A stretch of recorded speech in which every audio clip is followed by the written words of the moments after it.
What if the past had turned out differently?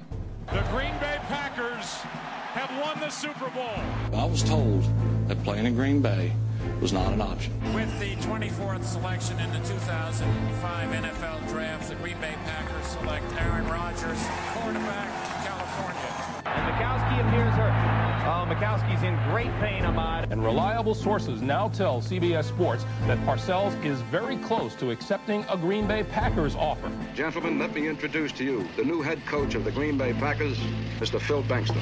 What would the past look like? What would the future look like? If. And actually on our Facebook page is where we got this episode's What If topic, and Matt's going to give that for us right now. All right, so yeah, we got a great idea from Joseph Read It and Weep More. He said he thought it would be a great idea to talk about if the Packers had beaten the Broncos in Super Bowl 32. He says, do the Broncos potentially win 3 consecutive Super Bowls? Does that extend the Holmgren era? Does it enshrine Favre as the most notable Packer ever, etc.? So we'll kind of be talking on a little bit of that, but the topic being if the Packers win Super Bowl 32. The 1996 Green Bay Packers were one of the greatest teams in Packers history and arguably one of the best teams of the Super Bowl era. They were one of only 2 Super Bowl champions to score the most points and allow the fewest throughout their championship season. They won half of their regular season games by 3 touchdowns or more and outscored their playoff opponents by more than 17 points per game. Their 2-time reigning NFL MVP quarterback Brett Favre was just 27 years old, and following the Super Bowl 31 championship, signed a contract that would keep him in Green Bay for years to come and make him the highest paid player in league history. Their brilliant head coach Mike Holmgren was just 48. Pivotal stars like Leroy Butler, Antonio Freeman, Mark Chmura, Dorsey Levens, Robert Brooks, and Gilbert Brown were all under the age of 30. A dynasty seemed inevitable. The Packers entered 1997 as the odds-on favorite to repeat as champions. Though not as dominant as their 1996 team, the 97 Packers still started with an 8-2 record to match the start of their championship counterparts, but they would lose an embarrassing shootout to the 0-10 Indianapolis Colts in mid-November. Following that setback, the Packers awoke and regained their championship form. They destroyed 7 straight opponents, allowing fewer than 12 points a game in those contests. The offense scored nearly 28 points per game during that stretch, and Brett Favre clinched his unprecedented 3rd straight league MVP award. The Packers were playing their best football in years and arrived in San Diego for Super Bowl 32 at the doorstep of dynasty. But no one told the Denver Broncos. The underrated, underappreciated, and 11-point underdog Broncos took it to the Packers in one of the most hard-fought physical Super Bowls in history. The Packers trailed 31-24 with just a minute 39 to play and 70 yards away from the tying score. The Packers put together a gutty drive, but Favre's final Super Bowl pass fell to the turf incomplete on 4th down and 8, and the Packers' instant dynasty fell 32 yards short. The following season, the Packers were still one of the best teams in football. Favre led the league in passing yardage. Antonio Freeman led in receiving yardage. Hall of Famer Reggie White won Defensive Player of the Year. But the pursuit of another championship was overshadowed by constant speculation over the future of Mike Holmgren.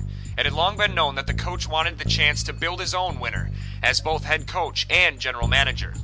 Despite a rough season filled with injuries and an overwhelming division challenger in the Minnesota Vikings, the Packers finished 11-5 and were still a dark horse to win Super Bowl 33. But the dream of 2 titles in 3 years died at Candlestick Park with just 3 seconds remaining as Steve Young hit Terrell Owens for the game-winning score to defeat the Packers 30-27. Within days, Reggie White was retired, and Mike Holmgren was the head coach and general manager of the Seattle Seahawks. Green Bay's dynasty was dead. But what if the Packers had won Super Bowl 32? Would that spark have propelled them to win another Super Bowl in 1998? Would Mike Holmgren have stayed in Green Bay to pursue a dynasty of unprecedented proportions? And how is Brett Favre's legacy different? What if the 1997 Packers had won Super Bowl 32? Okay, now that's the backstory on this What If segment. Thanks again, Joseph, for sending that in. I see Joseph is from Chattanooga, Tennessee, so we got Packer fans all over the country here, and we definitely appreciate you giving us this great idea for a What If segment. I guess I'll start this time around. The Packers, obviously, in 1997 were probably the best team in football. They weren't as good as they were in 96, but they were very, very good. That 11-point spread that they had for Super Bowl 32 actually is one of the more ridiculous spreads in Super Bowl history. Although the Packers, I believe, were a better team, the Denver Broncos in 1997 were very, very good. They were the highest-scoring team in the NFL. They had a lot of really good things going for them. They had a 12-4 record, which is a very good record for a wild card team. So I think Denver, certainly, the loss to Denver is not as bad as it may have appeared at the time. But let's assume that the Packers do win the game. They were very, very close. Coming into 1998, believe it or not, the people remember Holmgren and having his tumultuous 1998. Actually, there were rumors immediately following Super Bowl 32 that he was going to leave and go to Seattle, and he decided to stay in Green Bay. It was for the same reason he left in 1999. He had no ill will against the franchise. He really liked it here, but he wanted to give it a try at general manager. Him and Ron Wolf even had a pretty good working relationship. He just wanted to be able to have that role. So 1998, they obviously had a very good team, a Super Bowl contender. 98 is one of those really weird years where Minnesota, of course, highest scoring team of all time at the time, dominated that division and quite frankly made the Packers look pretty bad in both of the losses to them that year. Atlanta, 14-2, a very strange team that year as well. The Green Bay Packers, of course, went 11-5. That's the year that Dorsey Levens came off the 1,400-yard season and broke his ankle early in the season. They had absolutely no running game. They did have a very, very good year from Antonio Freeman. That was the first year under Holmgren since Brett Favre really reformed himself that he started to have interception problems again. He did lead the NFL in passing yards. With 4,200. He had 31 touchdowns, but he also threw 23 interceptions. Like I said, Antonio Freeman, very good. He was an All-Pro that year. 84 catches, 1,424 yards, 14 touchdowns. Was near the top of the league at all of those. That's the year Roel Preston was very good for them as a kick returner. And Reggie White was the Defensive Player of the Year with 16 sacks. So they certainly had a lot of talent that year. Quite frankly, if they win Super Bowl 32, I don't think 1998 changes a whole heck of a lot. I think that the Minnesota Vikings kind of caught lightning in a bottle that year. The Atlanta Falcons were pretty good. The Packers just had a lot of problems in 1998, and I don't think them losing the Super Bowl in 97 really changed that 98 team very much, especially considering the fact that the Packers really lost a very hard-fought game to a team that proved they were pretty good. I mean, remember Denver was 13-3 in 96, so it wasn't exactly like losing to some crummy loser 9-7 New York team that had no business even being in the playoffs. It was losing to a team that had established themselves the year before as one of the best in the NFL. Terrell Davis was very good. They had Neil Smith on defense. They had Steve Atwater. They had Bill Romanowski. They had some really good players. So I think that the Packers losing wasn't seen as this horrible thing that kept big-time free agents away or really destroyed their confidence all that much. I honestly think that 1998 goes the same whether or not the Packers are the defending Super Bowl champions or not. And I think Mike Holmgren would have left. Let's say they win the Super Bowl. Maybe they win back-to-back. I still think Holmgren leaves after 1998. I still think Favre has a lot of the same problems going forward. I don't see the team changing all that much. So, honestly, I think if the Packers win Super Bowl 32, it's certainly more fun for Packer fans. But I think 1998, maybe they win a game or two more. I think maybe if they won one more game, let's say they have a boost of confidence or something, and they win one more game, they get to host San Francisco. I think then they'd win. Maybe they get to go play Atlanta.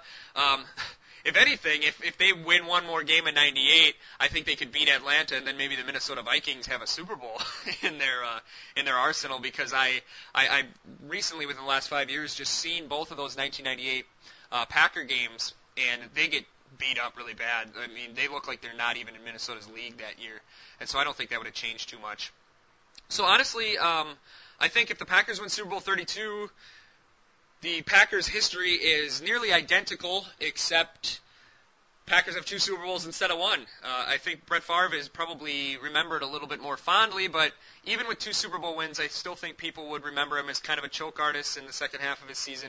I still think they get rid of him in favor of Aaron Rodgers, so I don't think this one has the far-reaching implications that some of the other events in Packers history have. Yeah, and I hate to do this for the sake of a debate, but I agree with pretty much everything you said. That's pretty much everything that I was thinking coming into it. I think Holmgren leaves either way. Winning 2 Super Bowls or winning 1 Super Bowl probably doesn't make too much of a difference if after the 98 season we get knocked out. He just wanted to be a general manager, and we weren't going to let him do that. I know that Ron Wolf retired a year after that, and I was reading some reports today that if they would have known that, they would have really liked to offer Holmgren the GM spot there too, but they didn't. Mm-hmm. But so I don't think winning a Super Bowl there really changes anything. I don't think they would have kicked Ron Wolf out to let Holmgren be the GM if they didn't know Wolf was planning on retiring or moving on. So, I think I agree. We look back on that Super Bowl now, and it doesn't seem like as big of an upset as it did then. That Denver team was extremely talented, and maybe even more talented than the '97 Packers team was. Mm-hmm. When you look back on some of the Hall of Famers or some of the great players that they had. So they win the Super Bowl there, like you said. Packer fans are happy that we have 5 Super Bowls now instead of 4. The Favre era is probably looked back on maybe a little better just because he won that extra ring. Mm-hmm. But in terms of his overall career, it probably doesn't change a whole lot. So I think things really turn out pretty much the same, like you said. I think Holmgren still goes. I think the Packers are pretty much right where they are today, other than maybe we're a little happier that it happened this way because, like you said, maybe the Vikings would have ended up, winning a Super Bowl if we ended up, maybe finishing a game or so better the next year. But I agree. I think this is one. I think it's a great topic because we haven't really talked about this time period, but I really don't think that, other than us having an extra Super Bowl ring, it makes a huge difference in where we are now. So obviously having that extra ring at the time is a huge difference in Packer history. Mm-hmm. But in terms of the follow-up and what happened afterwards, I don't think it has too much of an effect. Yeah, and I guess maybe for the sake of just kind of spicing this up a little bit, let's just say, for instance, that Ron Wolf decides to call it a career after winning back-to-back Super Bowls. And they do offer the job to Mike Holmgren, and he does become the GM.